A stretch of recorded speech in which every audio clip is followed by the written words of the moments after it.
instead of saying, hey, we're going to have a campaign saying don't reach into machines, which we all know is not going to work, how about we go and look at the machines and figure out why they're jamming up and redesign them, or redesign the belts or whatever it is, whatever the cause was, redesign that so it doesn't keep jamming up.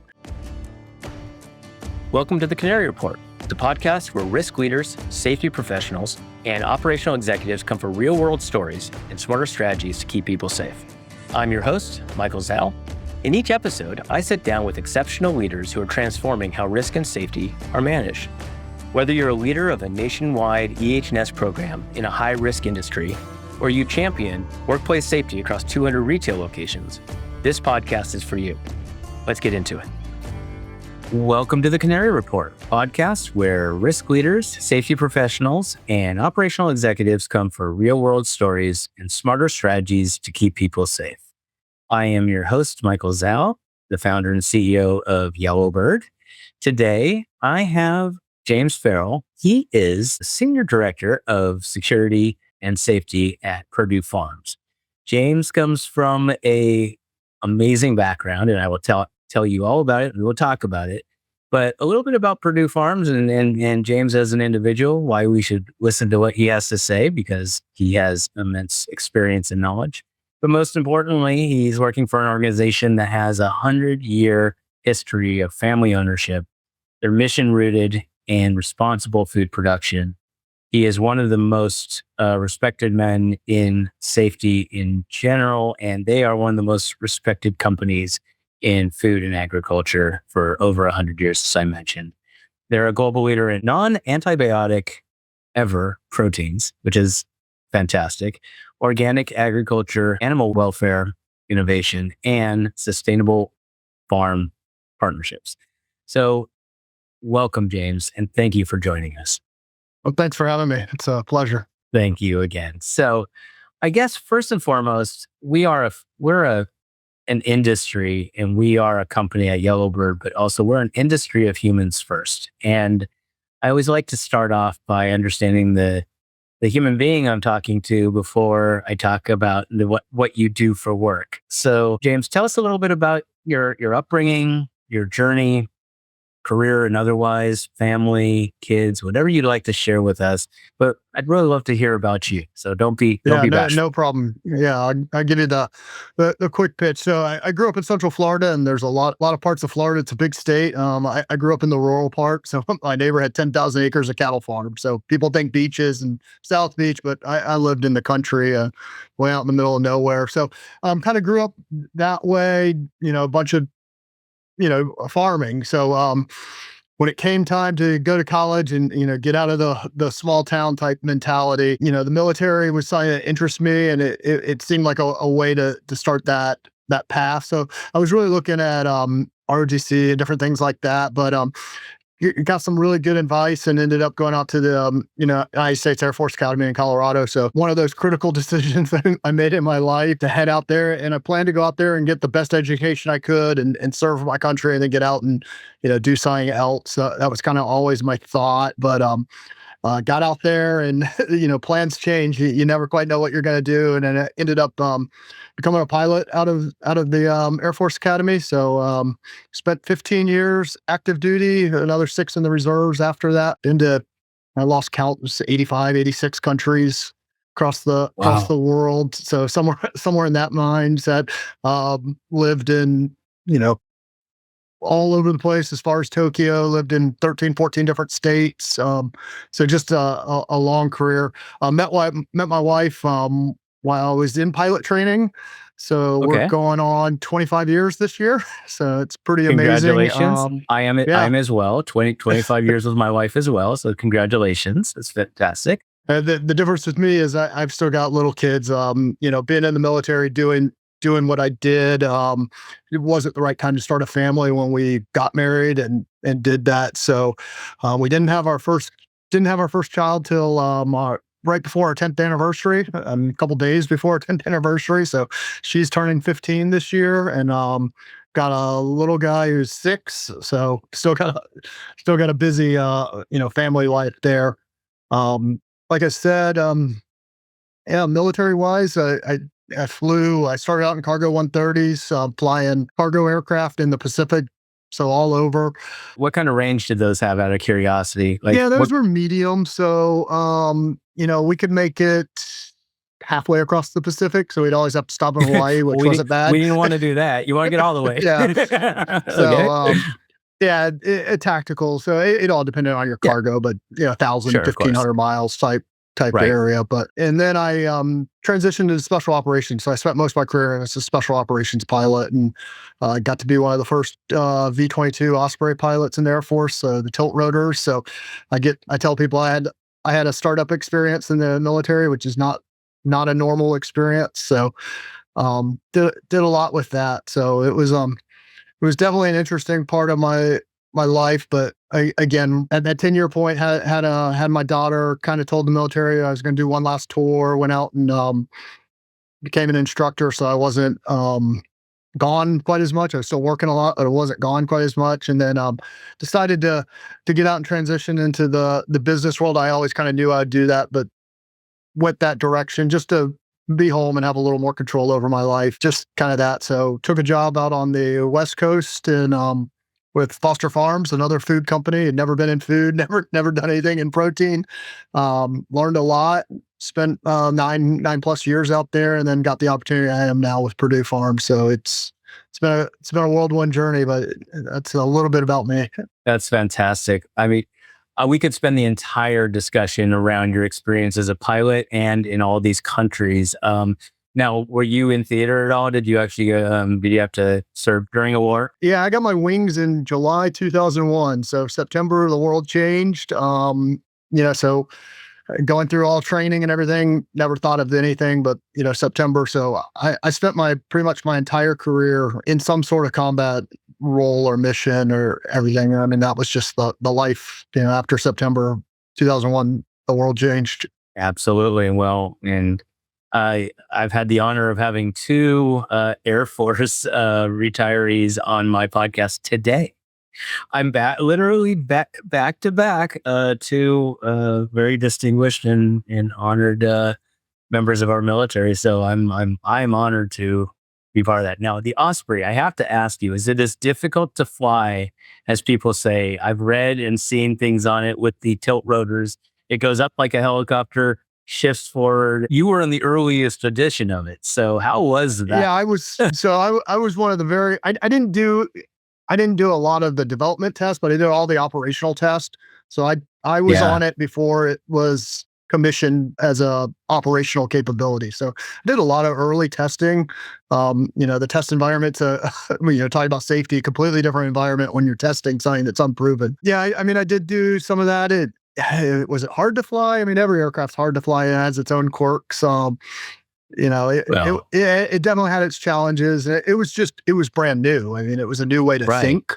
Right. It was most things when I tell people I have a startup role in the Air Force is most every big weapon system has a precursor that's pretty similar. It's just a better version of whatever. This was brand new. It was something that didn't have a precursor. So it was really interesting. We brought a community of fixed wing guys, airplane guys, and a community of helicopter guys, and we put us all together and said, figure it out. Right. And so we spent the first 2-3 years we're figuring it out. That's amazing. It's funny you should say that. Yellowbird is relatively a startup. We're 6 years in, but we're playing in an industry that started in 1974. People have solved and addressed, started before that, of course, but from a regulatory OSHA perspective. And the way that things have been done for years and years and years is either flying people around themselves or using a consulting firm to fly them around and have a Rolodex. And it's just been the way it's been done. And then we come in and say, okay, we want to change the way it's done to make it more efficient, make it more, all this stuff. And you're right. When you don't have anybody doing it like you before, like we are way better than we were 3 years ago, just because the iteration of just, okay, well, that didn't work.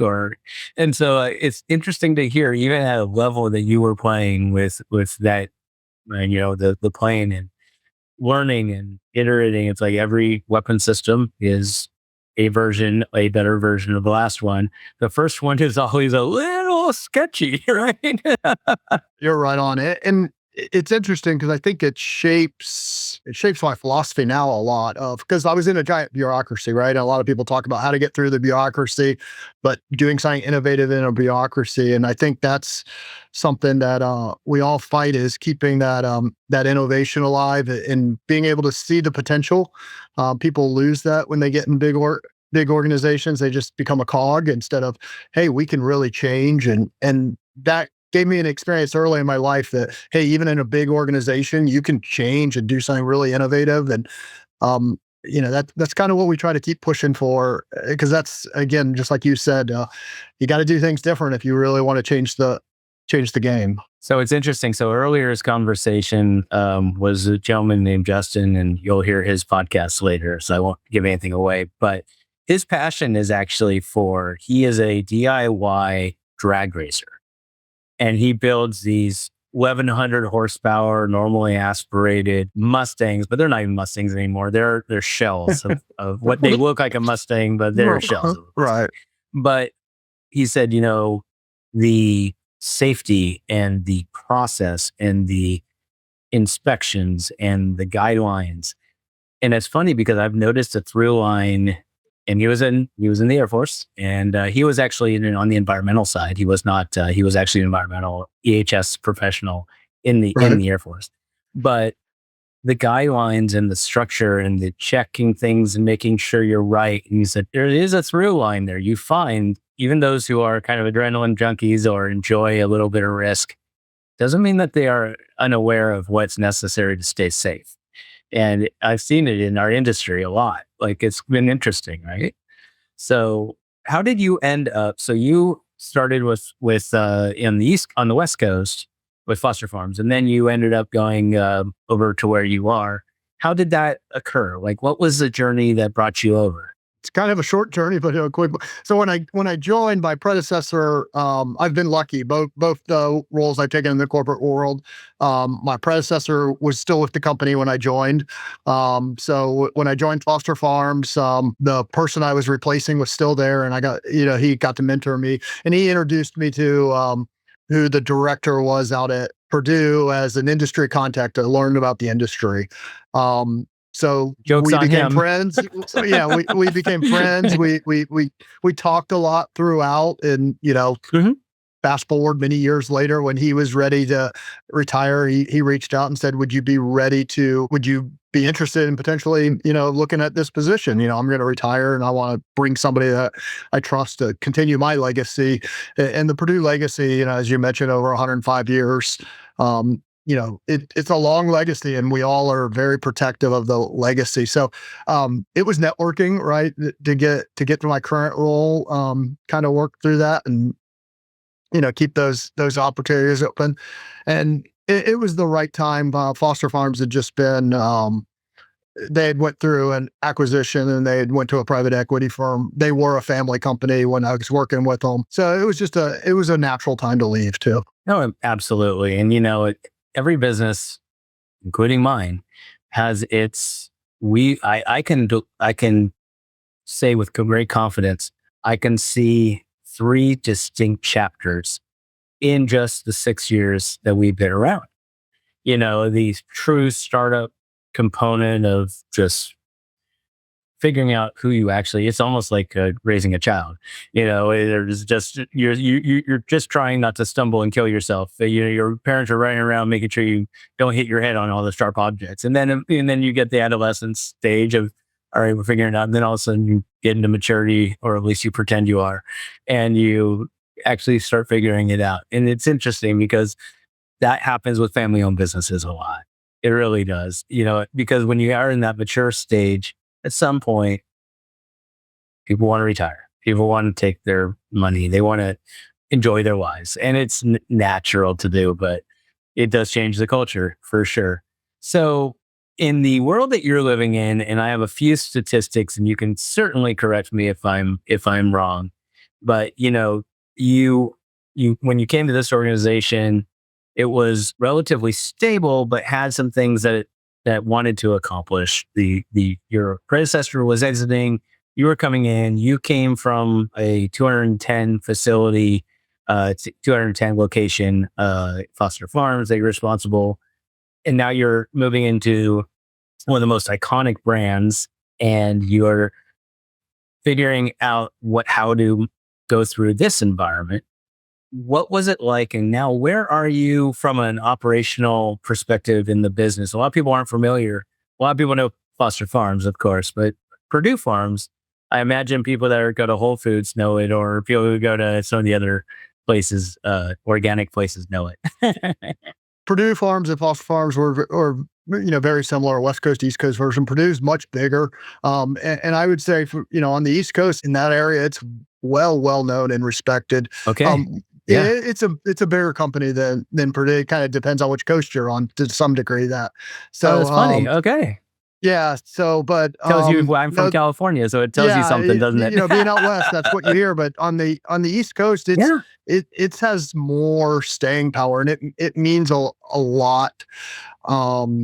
So that legacy was important. But I think back to your question, is what did we want to do? Right, the company was a great company, has been a great company. The family, again, Jim's still there around. The Ryan and Chris are there. A lot of the family's still involved. So we see the family, and that legacy lives daily in our organization.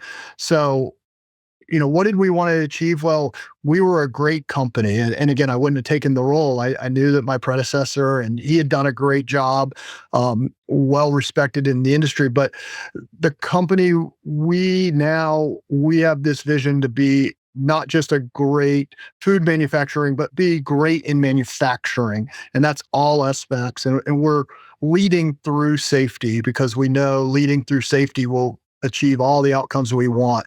If you can truly be safe and do safe operations, everything else just has to happen. Like you can't be truly safe and not be high quality and be efficient and be productive. All those things have to happen to really be safe.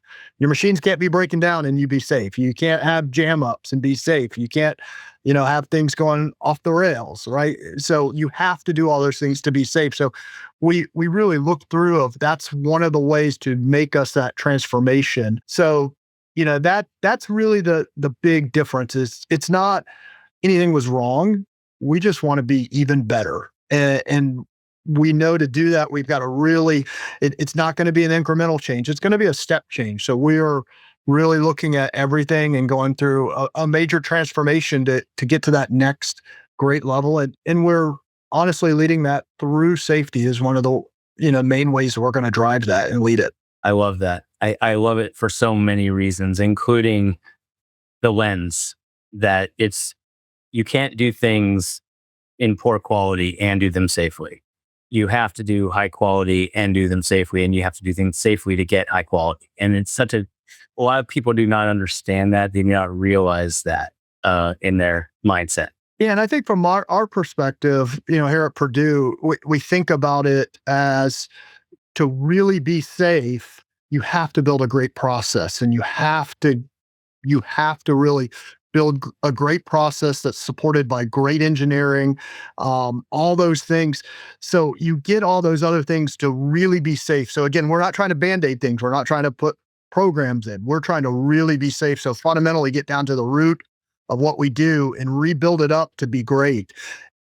And if we look at it from a safe lens, it just makes it, if we make it safe, it has to be all those other things. So that's kind of where we keep focusing and pushing. So it's a great place to be. It's a lot of pressure, a lot of work, right? Especially when you're sitting there. Everything worthwhile. But everything worthwhile it's such a great message. I think it's a great way of thinking about any business, not just yours, but of course, Perdue is such a well-recognized and such a respected brand that it's great to see you doing it at scale. So you have as I wrote in the notes, you had, when we've had our first chat, you had kind of a modern hop mindset. And one of the things that I thought was interesting was how you look at the revitalization of human operational performance, and what are some of the things that you've really kind of leaned into as a as a leader to, fully embrace the HOP principles? Yeah. So, I mean, a lot of this just kind of takes me back, aviation, it's systems approach and thinking about how everything influences. That's where we try to drive at the company again to really fix stuff. We have to be a learning organization, continuous improvement. Yeah. And that's what HOP's Yes. about, right? HOP's about learning, and it's about, how do we learn better, quicker to build capacity, and not just capacity and prevention, but also resilience. How things are going to happen. Right. We all know that things are Yes. going to happen. How are we going Yes. to be resilient when they do happen so people still don't get hurt, right? So we can fail safe. We can Right. succeed safe and fail safe both, because they're both going to happen. And Yes. we just recognize that. So we really think about what we're going to do is we build all our philosophy based on that thinking, that HOP mindset of we're taking a systems approach. We got to dig down to the base level, redesign it to be a better process, but also know that process is going to fail. So put in the capacity and the strength to be able to survive, to be resilient and not have an injury, especially a serious injury. Can you give an example before we go to the next? So, can you give us just a practical example, just for those who aren't Yeah, familiar? I mean, Of here's yeah, a practical example of thinking of that of our mindset shift, reaching into machines and fingertip, whether it's amputations or injuries are a major issue within the industry. Right, lots of machinery which meat goes into, and the machine is meant to cut meat, so your fingers are meat. So you get them; those don't mix, right? Well, if you really look at, if you have an injury, and this isn't being proactive, but we'll just talk about on the reactive side. You have an injury, something like that happens. It's really easy to stop that. Don't reach into the machine. And yeah, that's probably yeah, true. We can probably, nobody we was already just have that nobody said rule. they should plan that. Right, but that's not a good mindset. That's not gonna solve anything. So, again, in a hot mindset, we might go through why were they reaching the machine? Well, maybe meat was jamming up and it wasn't flowing through right. Well, if it's jamming up, that's not how the machine's designed, so what's going on there? Let's dig into why that context of they did that and fix, and work on that. So, instead of saying, "Hey, we're gonna have a campaign saying don't reach into machines," which we all know is not gonna work, how about we go and look at the machines and figure out why they're jamming up and redesign them, or redesign the belts or whatever it is, whatever that cause was, redesign that so it doesn't keep jamming up. And now we're preventing that reasoning that they were reaching into the machine, because they're just trying to help. They're just trying to make work happen. And we know that. So we've got to make work better for them so they don't have to do that. So that's the mindset shift, right? Is we push that down to the people at the floor of don't don't just say don't reach into the machine. Don't think about why and get to that context of the system, what created that. You control that, right? You can turn that work order in. You can turn that machine off till it gets fixed. And we give people the power to do that, and then ask and demand that they do that, right? Don't blame them. Figure out what we can control and fix it. Exactly. That's such a powerful way of looking at it. It's funny. One of my favorite exercises in life, not just in my business, but we do, is the 5 whys. And I don't know if you've ever been through it, but asking 5 whys. You can get to the crux of almost any. It's like, oh well, you know, why were you on the ladder? Well, because the lights were out. Well, why was the light out? Well, because maintenance didn't, replace the light bulb. Okay, well, why didn't they replace the light bulb? Well, because, and you keep asking the why 5 times. In general, it's like, oh, well, we don't have these lights on a maintenance cycle. So you had to grab a ladder when you were supposed to and get up there and fall off. And like the whole combination of the whys. And I think it's really smart. I think it's a great practice. Yeah, and that's where it goes back to good business, right? Because you create better PMs in that situation. Your machines are going to run better. Guess what? Your uptime's better, right? You get all these great benefits out of doing it, building safer work. Absolutely. Absolutely. So how large, I mean, we acknowledged you've got quite a large organization, and I will, full disclosure, James and I both just found out that there is an opportunity that we're working on with you guys. I checked right before we came in here, and there's a lockout tagout deal that we're working, and I'm excited about that, but neither one of us even knew it. So that's kind of a nice thing to find out right before we get on. But it was somewhere in Iowa, I believe. But tell me about your infrastructure. Like, where are you guys? Like, I would have been surprised to you're. I know of Iowa. That's the only place that I'm very well aware of. But tell me about more of your sites. Purdue's an interesting company. So we're a completely vertically integrated company, which people will say that, but I'll explain it here real quick. So we have two big sides of the business. We have a meat side, food production side, and we have a grain side. So we've got about 20,000 employees, mostly U.S. based, a little bit of Canada, based in Salisbury, Maryland. But what we do is we have this grain side. So this grain side originates with local farmers. They know their farmers, and mostly here in the mid-Atlantic and the Carolinas, we're taking grain from the farmers. So we're working with farmers. We receive their grain, buy their grain from them. So we know those farmers. Then we take and process that grain, whether it's we're going to process it into soy meals, corn meals, things like that. Potentially one of the biggest customers for our grain side is our food side, right? But we also sell to a lot of other companies, and we also process that. We're one of the largest organic oil producers in the US. So we have oil refineries and do that. So we're taking that and even, taking that to some of our great valued customers that are making organic potato chips or organic salad dressings, all that kind of stuff. So we're supplying into those markets too. But we're also taking a good portion of that grain and then going and feeding our different animals. And we're in multiple, and people know us as a chicken company, but we got turkeys and pork and beef and lamb, and we got a little bit of everything out there. So, we have that. And then you get the whole integration process on that side from, we'll talk a chicken. You have to hatch an egg. So you have a hatchery. You have to move those eggs to one of our farmers. Our farmers, we have some company owned farms, but most of them we partner with local farmers in our area. So family farmers, they're raising those, and we got to take them back. We have to help feed them. So we're making feed. So we have a whole feed area that's making feed. Then you get to the processing. So you process them. Well, you might sell them in your store as raw chicken, but you also might make chicken strips. And so we have that side of the business, do it going further processing. And then with that, you got logistics at every stop. So on the grain side, we have a port, we have trains, we have inner barges. On the other side, we have specialty carrying live birds, things like that. So specialty freight, we have refrigerated freight, carrying final products. So kind of managing all that too.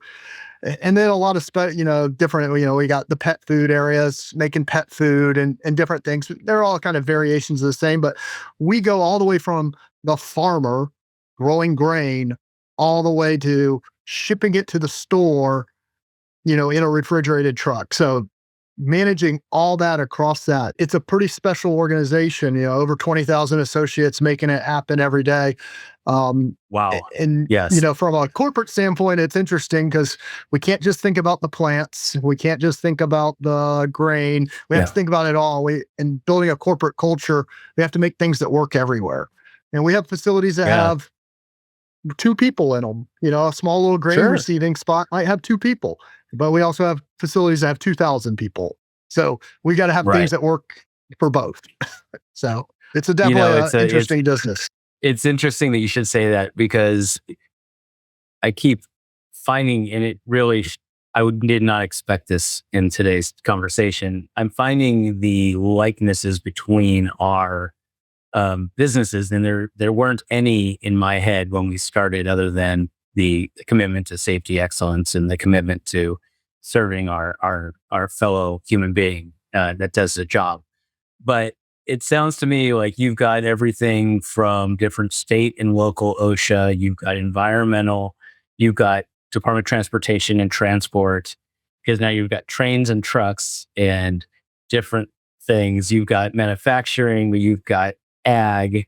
You probably have one of the most complex pieces. Because we're always trying to solve for, I always say that you take 20 different CSP, certified safety professionals, that are part of the BCSP community, and you put them in a row and you say, how many of you have a CSP? And they all raise your hand. You're like, okay, how many are in agriculture? And one raises, or two. How many is in trucking? How many is confined space? How many is at heights? And like, these hands are all over the place. And you're like, yeah, safety people are all the same. I'm like, sure they are. Look at these. Like, they all on paper, look, they have the same degree. They are not the same. And you're dealing with that at a corporate level where you really have these various things. So how do you execute training programs and policies and all that kind of stuff? Is it, how's it being done today? It's definitely a challenge. I would say the overarching philosophy is to, I look at my role as the cultural steward and the resource steward. So, and that's what I'm spending my time on. But from a company standpoint, we do a lot of collaborative building when we build processes. So if we just revamped our hazardous energy control program as part of our SIF campaigns. And again, it wasn't bad. We just wanted to make it better.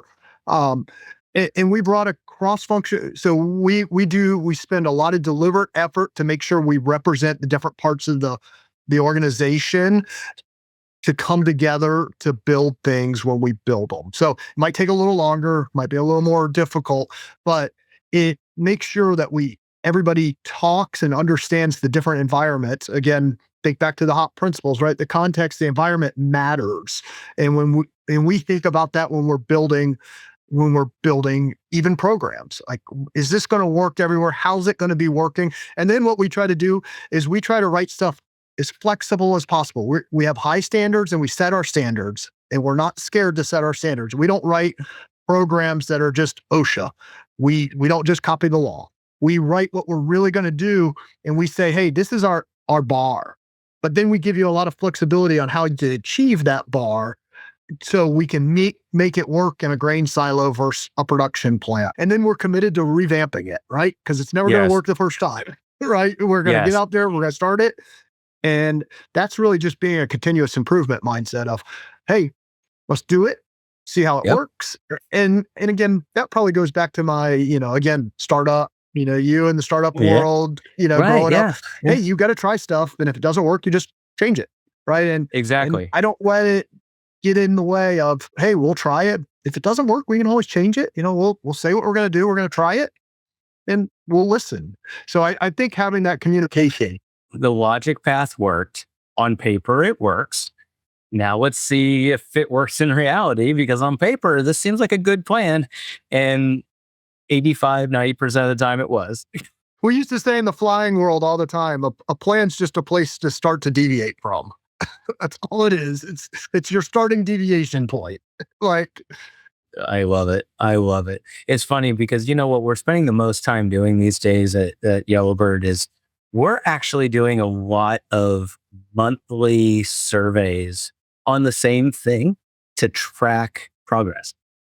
And I never thought that was going to be part of our business at all. But if you can take 100 locations and monthly have people following up just one day a month, but to 100 sites, at the end of the year, you're going to have 1,200 data points and really see in reality, okay, did this actually do what we thought we were going to do?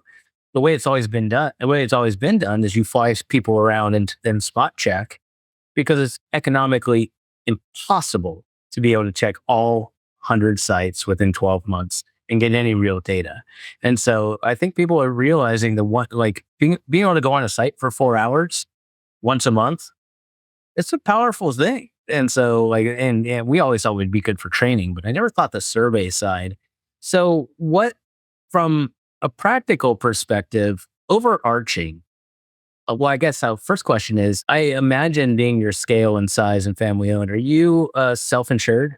Are you a captive? Yeah. We're not a captive, but we're self-insured for sure. Yeah. You're self-insured. So, obviously $1 saved is $1 earned in that world, and making sure people are operating successfully. And by the way, that is the most motivating thing you can possibly do, is be self-insured, because you find out real quickly how important it is to have good policies and programs. Because you want everybody to be safe, and you certainly, if they're not safe, you want to make sure that you fix it, but it's also not the company's. Like the company did the right things as much as humanly possible. I'll leave it at that because again, I'm not a big shaming kind of a guy. I'm always about progress. So, what have you found to be kind of the overarching in your experience there? Like, is there any like overarching risk that surprised you that you're like, you know what, if we solve for this, and I'll give you an example. I'll probably lead the witness a little bit, to be honest with you, but we find that forklift training is one of those things, but also DOT, like if distracted driving training and having telemetry on company vehicles for speed and distracted driving and using of cell phones and things like that made a material difference, can make a material difference. Was there any finding or anything that has been one of those without calling the baby ugly or Yeah, so disclosing anything? Yeah. I'm a giant data guy. I love data, but this question is Yeah. always one of those that it's never been hard, right? It's easy to go figure out. You come to a company like ours, it's easy to figure out what our big hazards are and where they are. And so, we go through them, especially we with our focus on significant injury and fatalities. We focus on one at a time, just say, hey, we're going to take one giant energy source. And right now we're working on hazardous energy. So we're working on hazardous energy and we're kind of working on it this year. We take multi-prongs, we put a team together and we say, what are all the different things we could do to try to make it better and sustain it better? Define a hazardous energy for the listeners. Control of hazardous energy. So your lockout programs and those, but we're trying to use the overarching terms, but, we just try to work on different things that are going to move the needle and make sure they take that, and again, you were talking about auditing. And one of the things I think in the safety profession we did for a long time is we put out great programs. Again, on paper, they seem to be perfect. And we'd say, okay, go execute. We train everybody and say, go do. And then we never looked at them again until we had an incident. And we go, right. We put that out, but it didn't work or nobody did it. Right. And we Yeah. got to make sure we implement things. Or they send surveys to the person running the plant. It's like, how do you think they're gonna rate how they're doing? I mean, right. Of course. Yeah. So I think that's something, but we look at those. So yeah, again, nothing's been that surprising. Again, sure, we can walk in and go, man, we know. And that's, again, you talk to workers and they know what the big hazards are, right? We looked at electrical and that was more specialized in our maintenance and those folks, but we have a lot of equipment in our different areas. So electrical hazards were big, just general lockout, things are going wrong. I mean, you get as many facilities as we have, different types, all the different types of equipment. So that's been a big one. The next year, we're going to work on fall from heights, just, hey, what are we doing? Again, nothing's wrong, but how do we get better? And how do we keep pushing that? So we look at those in our significant injuries and take them and we'll revisit. We've all said it's not over, right? We're not done with this just because we have a program. We've got to continually build capacity and build the ability to be safe. It's so interesting because those who are not living in the grain and food world as you do, I've been around the industry so much just because of what I've done in my life. But you wouldn't think fall from heights. You're like, oh, well, that doesn't make sense. Well, grain silos are very tall. And so are processing, bringing what are the machines that bring all of the grain up to the grain silo. And people are going up and down there and they're checking them. And like, there are all these heights that people are like, oh, I thought you were growing in the ground. It's like, you are, but it does eventually go pretty high up in the air. Right. So it's a good it's a good example. And you look at these machines, and fortunately, I imagine you have the best of the best machines, but machines do age and they do have their challenges and they're massive. What people don't understand in the ag world, and particularly in that some of these tractors and some of these machines are 8-foot tall tires. Just the wheels and tires are bigger than a human, right? So it's fascinating. It's a fascinating world you live in. I am so grateful for this conversation, and I thank you for your honesty and willingness to be on here and just talk about what you're doing. This has been a fascinating discussion. I want to ask you two quick questions personally. So one, what do you do for fun? Like when you're not being the grand poobah of safety at Purdue, what do you do do you still fly? Are you still a pilot? And do you fly So I haven't flown in a while, but my little son, he's really into airplanes, and so I'm about to start to get back into it, to start flying him around. So yeah, when I left, I was ready to leave for a little while from the fly world, but I'm missing it a little bit. So I haven't done that. Yeah. The family keeps me really busy, so I'd say that's probably my top priority. And again, 16-year-old girl will definitely also do that. I have a 16-year-old girl and I understand. yeah, so I've got those commitments, but if I get a few minutes off, I try to go to the golf course, every once in a while and do that a little bit. Still like to travel, when I can, take the family.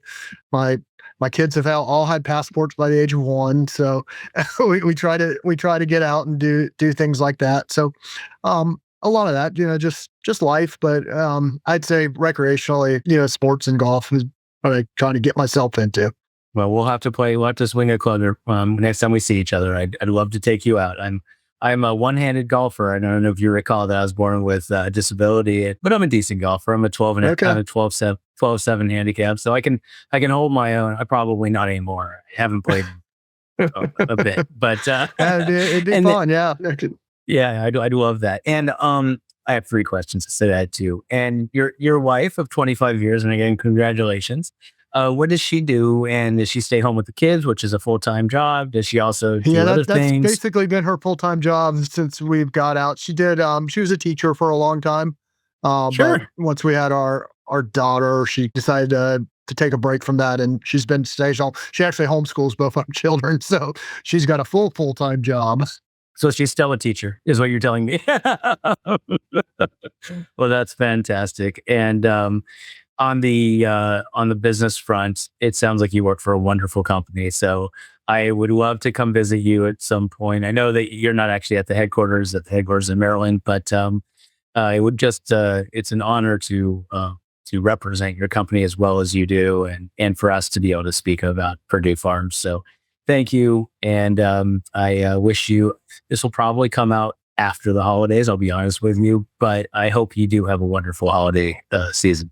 I appreciate it, Michael, and it was a pleasure being on, and thanks for what you're doing. Sharing the message is important, and you have a happy holiday too. And keep in touch. I'd love to keep in touch and keep the network up. We will, for sure. Thank you. That's it for today's episode of the Canary Report.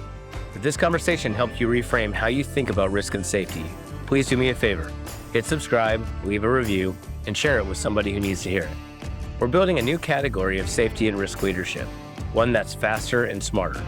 Leaders who aren't just empowered by tech, but whose wisdom is accelerated by it. To learn more about how Yellowbird's cutting-edge platform is empowering leaders to solve workplace safety and risk challenges faster, smarter, and at scale, visit goyellowbird.com. Don't forget to subscribe to our Spotify, Apple Podcasts, and Yellowbird pages to stay up to date. Until next time, lead with clarity, know first, and act fast.